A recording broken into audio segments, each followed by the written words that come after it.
नमस्कार, मैं अर्चना शर्मा। चढ़ती कला डैम टीवी देख रहे सभी दर्शकों का स्वागत करती हूं। आप देख रहे हैं हिंदी के समाचार। समाचारों की शुरुआत से पहले एक नजर आज की मुख्य सुर्खियों पर।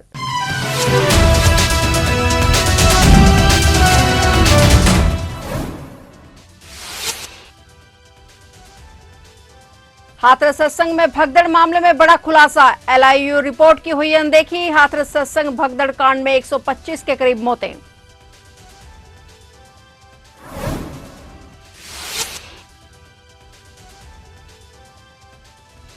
हाथरस सत्संग में भगदड़ का मामला पहुंचा हाईकोर्ट। इलाहाबाद हाईकोर्ट में दाखिल की गई याचिका, न्यायिक जांच की मांग।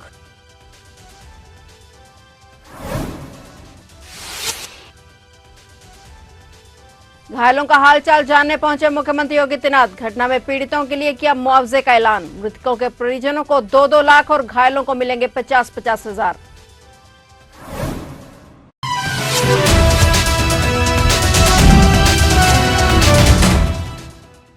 और अब समाचार विस्तार से।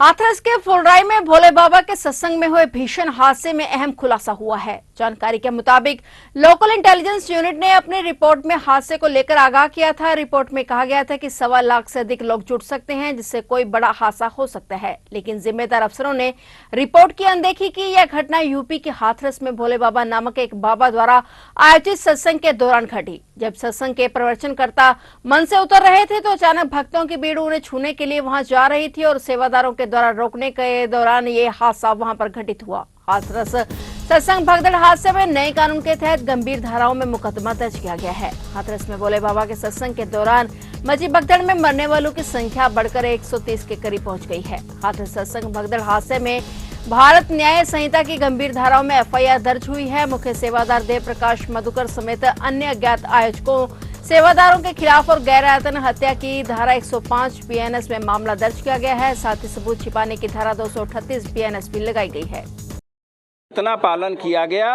और क्या व्यवस्थाएं नहीं की गई, इन सभी चीज़ों को FIR के बाद विवेचना के दौरान देखा जाएगा। FIR दर्ज कराया जा रहा है और सभी दोषी व्यक्तियों के विरुद्ध कार्रवाई होगी। और जहां तक प्रशासनिक लैब्स की बात है तो ऑलरेडी ADG जोन और यहाँ के मंडलायुक्त महोदया के द्वारा इसकी पूरी जांच की जाएगी और 24 घंटे के अंदर जो रिपोर्ट आएगी उसके आधार पे शासन कार्रवाई करेगा। आपको मुख्य सचिव महोदय ने बता दिया, ये संख्या कोई हमारे और के अलग नहीं है। उन्होंने बता दिया कि 116 लोग की मृत्यु की बात है। अन्य लोगों का क्या भोले बाबा गिरफ्त में होंगे पुलिस के? ये अभी सभी चीज़ें जांच का विषय है। अभी हम तत्काल निष्कर्ष पे पहुंच के किसी भी चीज़ को जांच को इफेक्ट नहीं करना चाहते हैं। जांच का दायरा खुला है। जांच में जो भी तथ्य प्रकाश में आएंगे उसके आधार पे कार्रवाई की जाएगी। हाथरस सत्संग में हुई भगदड़ में मौतों का मामला इलाहाबाद हाईकोर्ट पहुंच गया है। इलाहाबाद हाईकोर्ट में लेटर पिटीशन दाखिल की गई है। कोर्ट के वकील गौरव द्विवेदी ने चीफ जस्टिस अरुण बंसाली को लेटर पिटीशन भेजा है। लेटर पिटीशन में पूरी घटना की CBI या न्यायिक जांच कराए जाने की मांग की गई। घटना के जिम्मेदार अफसरों को सस्पेंड करने और भारी तादाद में हुए लोगों की मौत के जिम्मेदार लोगों के खिलाफ कार्रवाई की मांग की गई। पूरे मामले की जांच स्पेशल इन्वेस्टिगेशन एजेंसी से कराई जा रही है। बता दें कि हाथरस भगदड़ मामले को लेकर अब सुप्रीम कोर्ट में भी जनहित याचिका दायर की गई है। हाथरस सत्संग में भगदड़ के बाद 125 के करीब लोगों की मौत के बाद मुख्यमंत्री योगी आदित्यनाथ ने 24 घंटे के भीतर जांच रिपोर्ट तलब की है, जिसके बाद अधिकारियों ने जांच तेज कर दी। वहीं हाथरस सत्संग भगदड़ में घायल हुए लोगों का हालचाल जानने के लिए मुख्यमंत्री योगी आदित्यनाथ खुद जिला अस्पताल पहुंचे, जहां मुख्यमंत्री ने हाथरस सत्संग में घायल हुए लोगों का हालचाल जाना। CM योगी ने अधिकारियों और जनप्रतिनिधियों से घटना के संबंध में बातचीत की। वहीं मुख्यमंत्री के आगमन को लेकर प्रशासन सतर्क नजर आया। बता दें कि इससे पहले CM योगी आदित्यनाथ ने हादसे का संज्ञान लेते हुए हादसे में पीड़ितों को मुआवजा देने का ऐलान किया। CM योगी आदित्यनाथ ने हाथरस हादसे में जान गंवाने वाले लोगों के परिजनों को 2-2 लाख रुपए और घायलों को 50-50 हजार रुपए की आर्थिक सहायता देने का ऐलान किया गया। CM योगी ने कहा कि घायलों के बेहतर इलाज के लिए अधिकारियों को निर्देश दिए गए हैं। घटना की जांच को लेकर टीमें गठित की गई हैं। लोकसभा क्षेत्र खडूर साहिब से आजाद उम्मीदवार के तौर पर जीत हासिल करने वाले अमृतपाल सिंह से जुड़ी बड़ी खबर सामने आई है। सूत्रों के मुताबिक अमृतपाल सिंह 5 जुलाई को सांसद पद की शपथ ले सकते हैं। सूत्रों से मिली जानकारी के मुताबिक अमृतपाल सिंह को पैरोल पर बाहर लाया जा सकता है, जिस दौरान वे मंत्री पद की शपथ लेंगे। हालांकि यह स्पष्ट नहीं हुआ कि यह पैरोल कितने दिनों की होगी और कब होगी, लेकिन यह स्पष्ट है कि यदि अमृतपाल सिंह शपथ लेते हैं बतौर एमपी खडूर साहिब का प्रतिनिधित्व कर सकेंगे। बता दें कि अमृतपाल सिंह फिलहाल असम के डिब्रूगढ़ जेल में बंद हैं। अमृतपाल सिंह और उनके साथियों के खिलाफ एनएसए दर्ज किया गया है। श्रोमणी गुरुद्वारा प्रबंधक कमेटी के पूर्व प्रधान बीबी जगीर कौर को हाईकोर्ट से बड़ा झटका लगा है। हाईकोर्ट ने बीबी जगीर कौर को जमीन पर अवैध कब्जा करने के मामले में आरोपी करार देते हुए एफआईआर दर्ज करने के आदेश दिए हैं। कांग्रेसी नेता सुखपाल सिंह खैरा ने भी ट्विटर पर इस संबंध में जानकारी साझा की है। माननीय हाईकोर्ट ने बीबी जगीर कौर को एनएसी बेगोवाल की 172 कनाल जमीन पर अवैध कब्जा करने के लिए आरोपी करार दिया है। हाईकोर्ट ने एनएसी बेगोवाल के कब्जे वाली जमीन के किराए के रूप में 5 करोड़ 91 लाख की वसूली करने और उक्त 172 कनाल जमीन को वापस दिलवाने के लिए उचित कदम उठाने के निर्देश भी दिए हैं। इसके साथ ही कोर्ट ने विजिलेंस ब्यूरो को उक्त अवैध कब्जों की इजाजत देने वाले अधिकारियों के खिलाफ आपराधिक कार्रवाई शुरू करने के भी निर्देश दिए हैं। पंजाब की महिलाओं के लिए खुशखबरी है। दरअसल मुख्यमंत्री भगवंत मान की पत्नी डॉक्टर गुरप्रीत कौर ने महिलाओं को 1000 रुपए महीने मिलने की बात पर मोहर लगा दी है। उन्होंने कहा कि मुख्यमंत्री 1000 रुपए महीना पंजाब की महिलाओं को देने की तैयारी कर चुके हैं, जो इस साल 2024 के खत्म होने से पहले महिलाओं के खातों में आ जाएगा। साथ ही उन्होंने ये भी कहा कि गारंटियों में मुफ्त बिजली भी थी, जिसे पहले ही पूरा किया जा चुका है। बता दें कि डॉक्टर गुरप्रीत कौर ने जालंधर के लोगों की समस्याओं को दरबार लगाकर सुना और मौके पर ही कई समस्याओं का निवारण भी किया।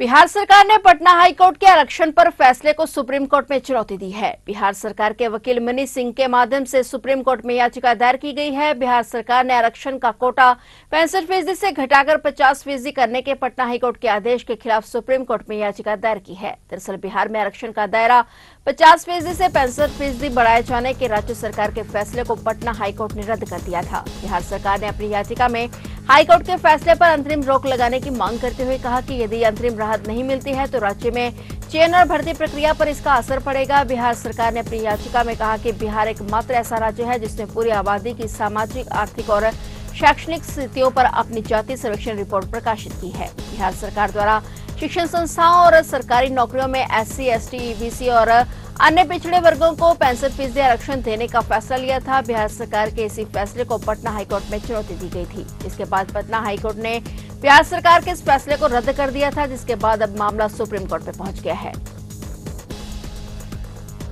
हरियाणा के मुख्यमंत्री नायब सिंह सैनी ने पंचायत प्रतिनिधियों को कई सौगातें देते हुए ऐलान किया है कि अब सरपंच टेंडरिंग के बगैर 21 लाख रुपए तक के विकास कार्य अपनी ग्राम पंचायतों में करवा सकेंगे। इससे पहले यह लिमिट 5 लाख रुपए थी। इसके साथ ही सरपंचों को DA देने का भी ऐलान भी मुख्यमंत्री ने किया। अब सरपंच ग्राम पंचायतों के कार्यों के लिए अपनी गाड़ी या टैक्सी से यात्रा करने पर 16 रुपए प्रति किलोमीटर की दर से यात्रा खर्च क्लेम कर सकेंगे। इतना ही नहीं, DA क्लेम करने के बिल का अनुमोदन भी BDPO के स्तर पर ही हो जाएगा। सीएम ने सरपंच के पद को प्रोटोकॉल सूची में शामिल करने की भी घोषणा की और कहा कि अब सरपंच के बैठने का स्थान DC और SP के साथ होगा।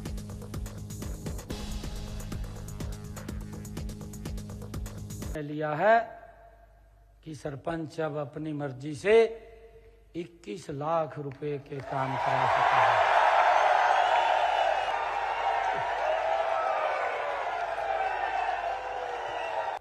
आज एक और घोषणा करता हूं कि हम सब के सामने एक और बड़ी समस्या आती थी। कोई आप विकास के काम कर रहे हैं, आपने वहां पर मिट्टी का भर्त करना है। हमने आज ये निर्णय किया है कि आप अगर मिट्टी की उस भर्त के लागत का एस्टीमेट अलग से बनाएंगे, वो भी सरकार देगी। मैं अभी आपको बता रहा था कि हमारे सरपंच भाइयों के सामने एक ये बड़ी शिकायत रहती थी कि जेई कई महीने तक एस्टीमेट नहीं बनाता, इससे काम में भी देरी होती थी। हम अब HEW पोर्टल पर ऐसी व्यवस्था कर रहे हैं कि अगर हमारे सरपंच ने जिस दिन रेजुलेशन पंचायत का पास किया उसके 10 दिन के अंदर वो ऑटोमेटिक जेई की जिम्मेवारी बन जाएगी कि उसका एस्टीमेट बनाना और उसका अपलोड करना। अमरनाथ यात्रा से लौट रही एक बस का ब्रेक फेल होने से उसमें सवार 44 यात्रियों की जान खतरे में पड़ गई, मगर सेना ने तत्काल कार्रवाई करके सभी सवारों की जान बचाने में कामयाबी हासिल कर ली। भारतीय सेना और जम्मू कश्मीर पुलिस ने रामबन जिले में राष्ट्रीय राजमार्ग 44 पर बाबा अमरनाथ यात्रा के तीर्थयात्रियों को ले जा रही एक बस के नियंत्रण खो जाने के बाद एक बड़ी दुर्घटना को टाल दिया। अमरनाथ से होशियारपुर जा रही बस के कथित तौर पर ब्रेक फेल हो गए थे और तीर्थयात्री पंजाब के थे। वीडियो में कई तीर्थयात्रियों को चलती बस से कूदते हुए भी देखा जा सकता है। हालांकि सुरक्षा बलों की त्वरित प्रतिक्रिया ने बस को खाई में गिरने से बचा लिया। अधिकारियों ने कहा कि इस घटना में किसी की मौत की खबर नहीं है। अधिकारियों ने कहा कि बस में 40 से अधिक तीर्थयात्री सवार थे जो पंजाब के होशियारपुर लौट रहे थे। उन्होंने कहा कि बनिहाल के पास नचलाना पहुंचने पर ब्रेक फेल होने के कारण चालक वाहन को रोकने में विफल रहा। इस घटना में 10 लोग घायल हो गए, जिसमें 6 पुरुष, 3 महिलाएं और एक बच्चा भी शामिल है। अधिकारियों के हवाले से बताया गया है कि तीर्थयात्रियों को चलती गाड़ी से कूदते देख सेना और पुलिस कर्मियों ने तुरंत कार्रवाई की और बस के टायरों के नीचे पत्थर रखकर बस को नदी में गिरने से रोक लिया। अधिकारियों ने बताया कि सेना की त्वरित प्रतिक्रिया टीम एम्बुलेंस के साथ घटनास्थल पर पहुंची और सभी घायलों को चिकित्सा सहायता और प्राथमिक उपचार प्रदान किया गया। घटना के वायवीय दृश्यों में लोगों को बस से कूदते हुए दिखाया गया है, जबकि सुरक्षा बल वाहन को खाई में गिरने से रोकने के प्रयास में उसके पीछे भाग रहे थे। फिलहाल हिंदी के समाचारों में इतना ही, और नए समाचारों के साथ फिर से हाजिर होंगे। तब तक के लिए देखते रहिए चढ़ती कला टाइम टीवी और मुझे दीजिए इजाजत। धन्यवाद।